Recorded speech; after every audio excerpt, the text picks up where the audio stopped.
یا وہ لوگوں کے درمیان صلح کرا دیں، لوگوں کے درمیان اصلاح جو ہے نا وہ کرائیں۔ جس طرح صدقے کی اور نیکی کے کام کی مشاورت اور میٹنگ جو ہے نا یہ جائز ہے، بلکہ عین ثواب ہے۔ اسی طرح بعض لوگ میٹنگ اس لیے بلوائی ہوئی ہے کہ ہم نے یہ مشورہ کرنا ہے کہ ہم نے لوگوں کے درمیان صلح کس طرح کرانی ہے۔ دو بھائی آپس میں ناراض ہیں، دو قبیلے آپس میں ناراض ہیں، دو خاندان آپس میں جو ناراض ہیں، میاں بیوی آپس میں ناراض ہیں، تو لوگ بیٹھ کے مشاورت کر رہے ہیں کس طرح ہم نے جو ہے نا ان کے درمیان صلح کروانی ہے۔ اگر وہ میٹنگ اور مشاورت اور وہ بیٹھک اور وہ جرگہ لوگوں کے درمیان صلح کروانے کے لیے بیٹھا گیا ہے تو یہ اللہ کہتے ہیں اس کے اندر بھی سراسر خیر ہی خیر ہے۔ کیوں؟ یہ تو قرآن کا حکم ہے، وَالصُّلْحُ خیر، خیر جو ہے نا وہ صلح کے اندر ہے۔ ناراضگی کے اندر خیر نہیں ہے، ناراضگی کے اندر فساد ہے۔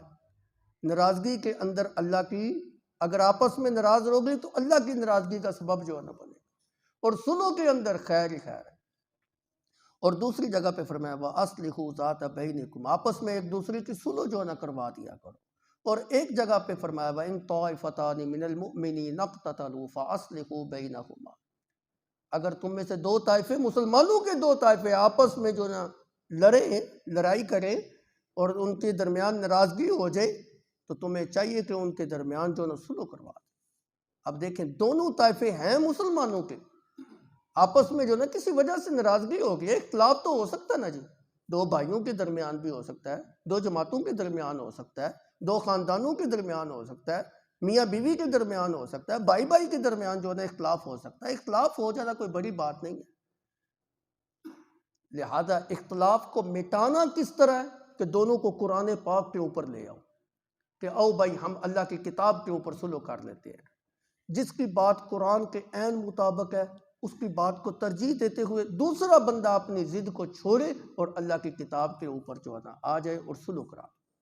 انما المؤمنون اخوۃ فاصلحوا بین اخویکم واتقوا اللہ لعلکم ترحمون۔ یہ اللہ کی رحمت تبھی ملے گی جب تم آپس میں بھائی بھائی بن کے رہو گے اور صلح کے ساتھ جو نہ رہو گے۔ جب صلح نہیں ہوگی تم آپس میں کمزور ہوگے، دشمن کے خلاف تم نے جو ہے نا وہ کیا لڑنا ہے۔ یہ جو ناراضگیاں ہوتی ہیں یہ محبتوں کو نفرتوں کے اندر تبدیل کر دیتی ہیں۔ یہ جو ناراضگیاں ہوتی ہیں یہ اپنوں کو غیر بنا دیتی ہیں۔ یہ جو ناراضگیاں ہوتی ہیں یہ دوستوں کو دشمن جو ہے نا وہ بنا دیتی ہیں۔ یہ جو ناراضگیاں ہوتی ہیں یہ اللہ کی عذاب کو دعوت دینے والی ہوتی ہیں اور ہلاکتوں کا جو ہے نا سبب بنتی ہیں۔ اور یہ بات میں اپنی طرف سے نہیں کہہ رہا، اللہ کے پیغمبر صلی اللہ علیہ وسلم نے فرمایا الا اخبرکم بافضل من درجۃ الصیام والصلاۃ والصدقۃ قالوا بلی، آپ صلی اللہ علیہ وسلم نے فرمایا کیا میں تم کو ایسی بات نہ بتاؤں جو نماز سے بھی زیادہ افضل ہے، روزے سے بھی زیادہ افضل ہے، صدقے سے بھی زیادہ افضل ہے؟ صحابہ نے کہا یا رسول اللہ کیوں نہیں، آپ بتائیں ہمیں۔ آپ نے فرمایا صلاح ذات البین، آپس میں ایک دوسرے کی صلح جو ہے نہ کروا دیا کرو۔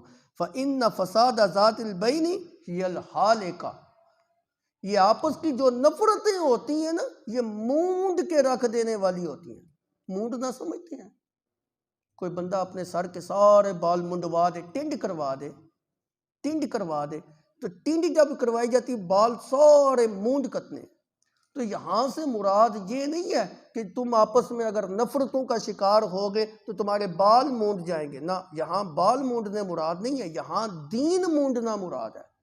اگر مسلمان کی مسلمان کے ساتھ ناراضگی ہوگی تو تمہارے لیے ہلاکت ہے، تمہارا دین جو ہے نا وہ ختم ہو جائے گا، صفائی ہو جائے گی، دین مونڈ جائے گا۔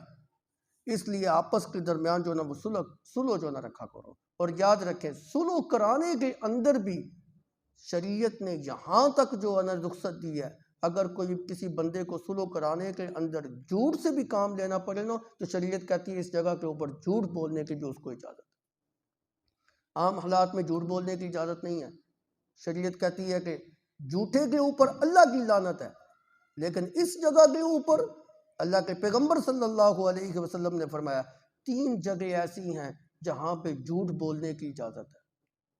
اگر میاں بیوی آپس میں ناراض ہیں، کوئی بندہ جو ہے نا ان کو راضی کرانے کے لیے جھوٹ سے کام لیتا ہے، بالکل جائز۔